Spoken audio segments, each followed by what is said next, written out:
Let me tell you a story, and it's all true.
Take a picture while we're all still friends.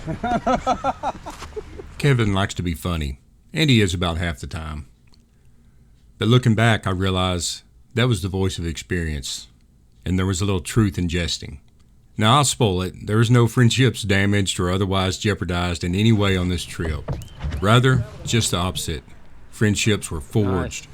They were made better, stronger, getting my deeper. pedals adjusted. And that's because of adversity, difficult situations, fighting through tough times, helping each other out. And while several guys on this trip needed help getting down the river, I needed more than that. I needed help getting back on the river after this trip was over with. You see, I call it redemption, and in a personal sense it is. But it's about relationships. It's about friends, helping friends, encouragement, patience, and making the people around you better. And that's what the River Kings do. And that's what Pete Beck does, better than anybody.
We were 1 hour into a 3-day, 2-night kayak camping trip. I'd been looking forward to this for a while, but mainly because I didn't know what I was getting into. As most of you know, I'm a flatwater paddler. I enjoy slow, leisurely trips down scenic rivers. I've done some solid Class 2 rapids, and I paddle a lot. I've done multiple week-long paddle camping trips. Earlier this year, I completed 220 miles in 9 days on a canoe camping trip on the Suwannee River.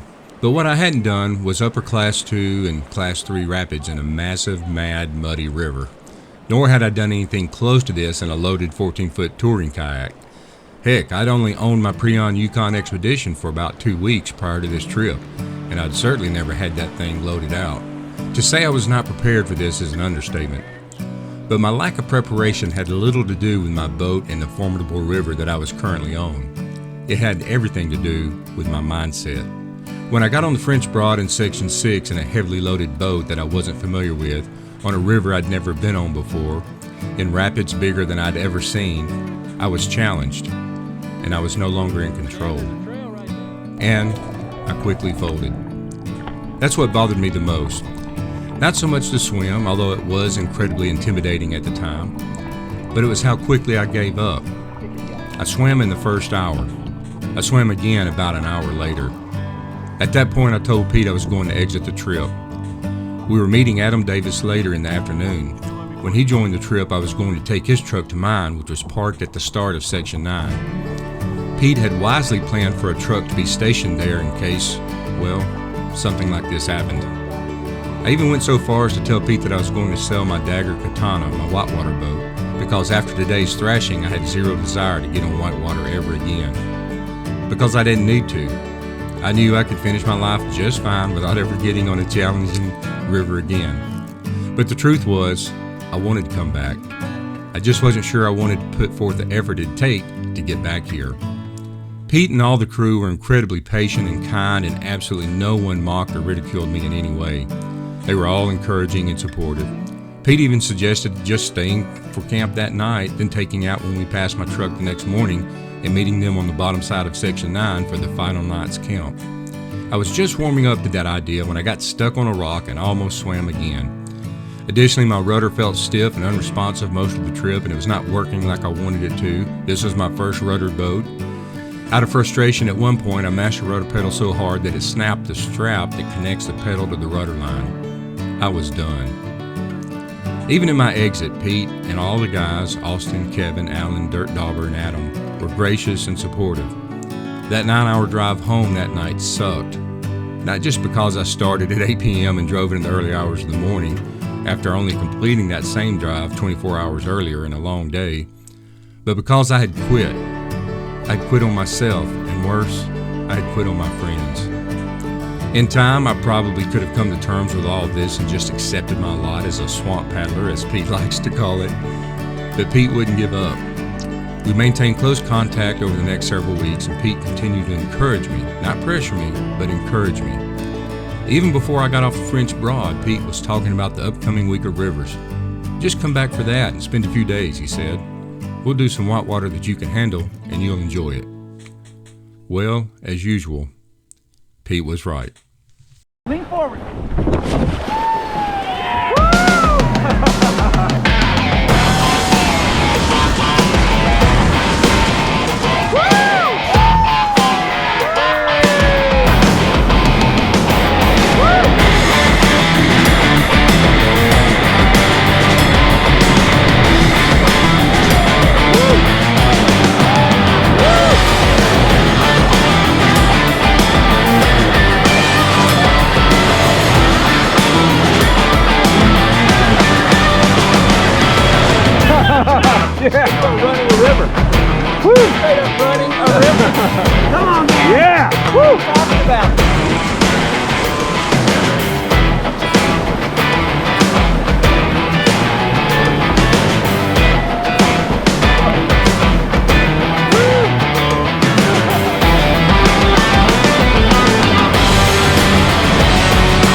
Now, you're probably asking yourself, wow, Dan, how did you do that?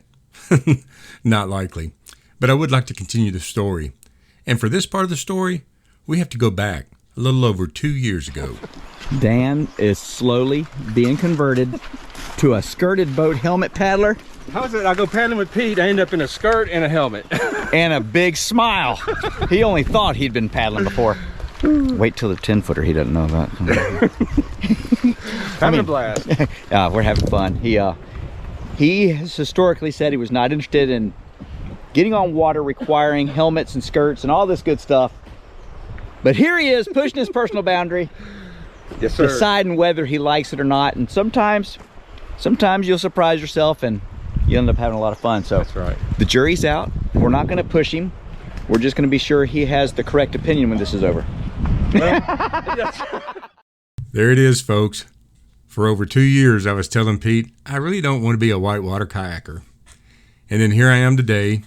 I own a whitewater boat, a helmet, multiple skirts, a pre-on Yukon expedition, and I've completed at least 3 whitewater trips with Pete and the River Kings.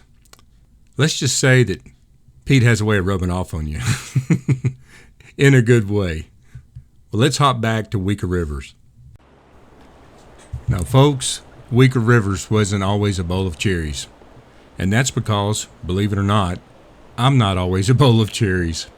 Sometimes I'm sour grapes or a rotten banana. Pushing boundaries is uncomfortable to me.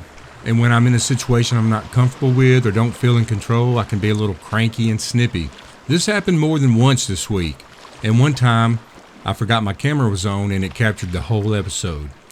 It's a little embarrassing for me, but it helps you understand why I've used the word patience more than once in describing Pete. It's one of the many reasons I'm such a big Pete fan, because he put up with my crap on more than one occasion. He knew I was uncomfortable, and instead of responding to my attitude, he stayed the course, handled the situation, and tried to help me become a better kayaker. Just watch this and you'll understand, because remember, I forgot my camera was still on. Oh, and for the record, when I saw this footage, I did apologize to Pete.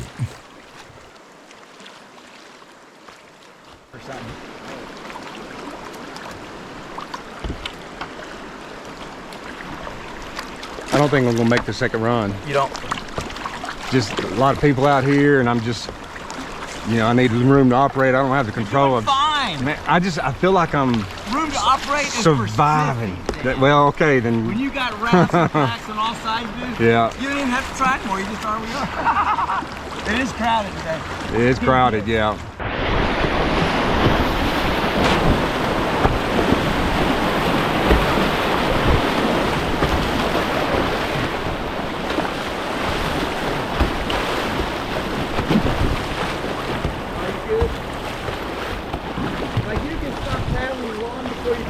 Yeah. No need to keep adding speed. I'm not adding speed. I'm trying to stay straight. Just going to, I was about to say, Look, if I quit, that's what happens. I don't want to do that. I'm telling you, Dan. There's no reason you have to stay straight. Okay, and that stuff, yeah, and that stuff I do. Here, okay, fine, but in the waves and stuff. Even in the wave trains, you can go down any which way in those. When there's getting to be rocks and more powerful water, that's when it matters. But if you would just trust the boat, when you and the water are all moving the same pace and it's just water, it doesn't matter. But it's the rock in motion. I just don't feel steady in the boat. Try it. I'm telling you. We should. Hey, here's what we can do.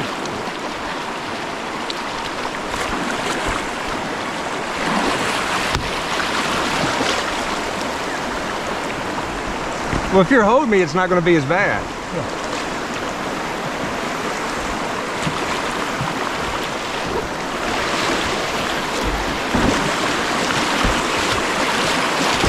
You just got to recognize when it's going to be a rock that you don't want to do this with. Right. But if you could just Your day would be so much more comfortable if you would just do this the whole time. Like literally anywhere is fine.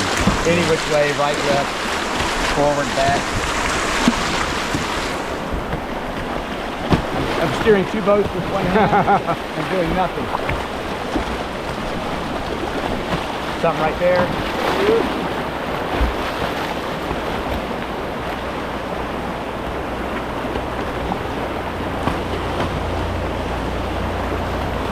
All right, grab your paddle, ready? Yeah. Try to go through here sideways all the way to the bottom. There's no rocks. Just float. Right. Yep. Right. Now just go backwards. There, perfect. Just relax. Keep the hips. Just let them just do it. Let the boat do what it's doing. Money. Now straighten out. Reverse left. So when you want to spin, you do forward on one side, reverse on the other. Okay. One back. That was the face of a man to run by rapids. Do what? He looked around and he was like,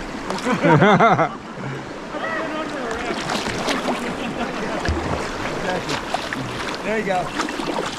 So Well, speaking of the week not being a bowl of cherries, I did have 3 swims. Oddly, 2 of them were simply trying to eddy out, not actually working through rapids. So on Wednesday, we're doing the Tuckasegee. I was having a pretty good run. I'd hit several eddies, and I was doing pretty good with that. So Pete's trying to help me further develop my skills in that area. Well, and then this happened. There's a little forward momentum that direction. Okay. Watch out, Chase! Watch out!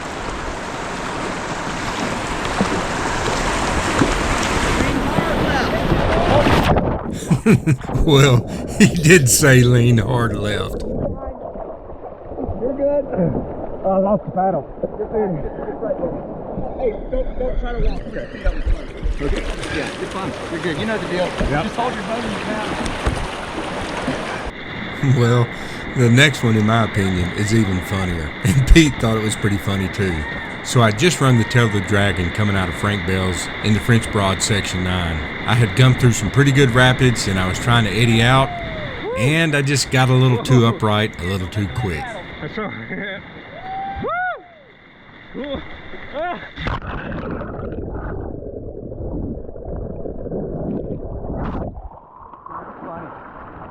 That's funny.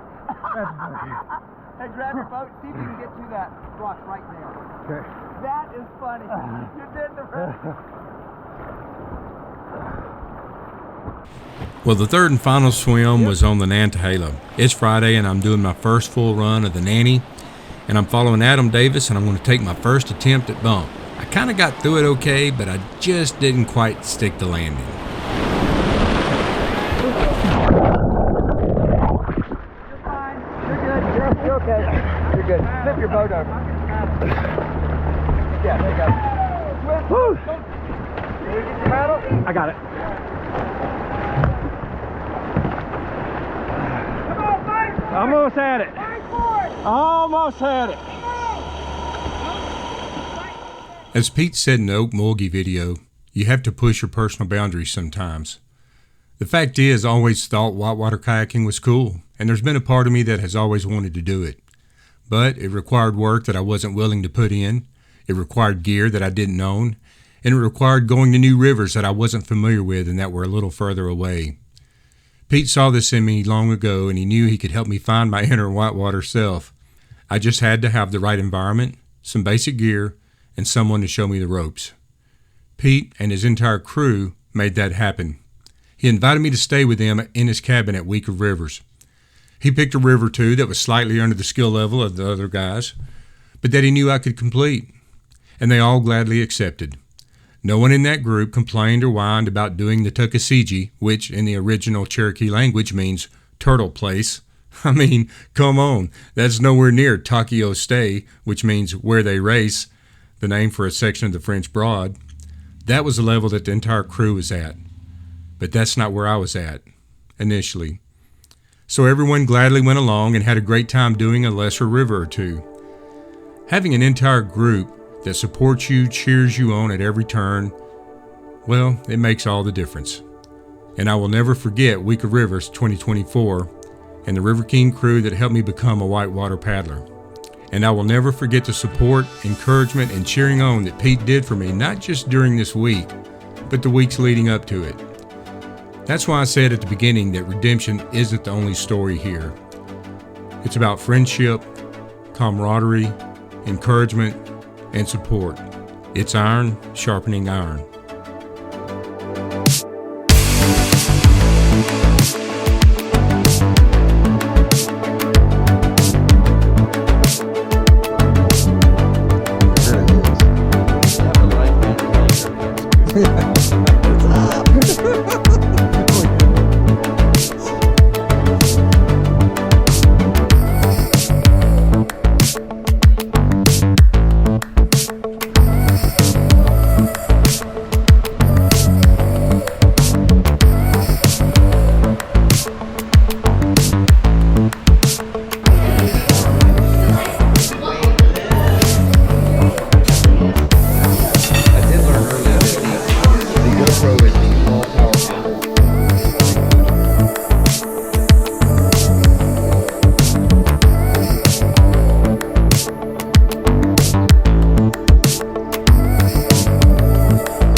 Dan's a rock star, everybody.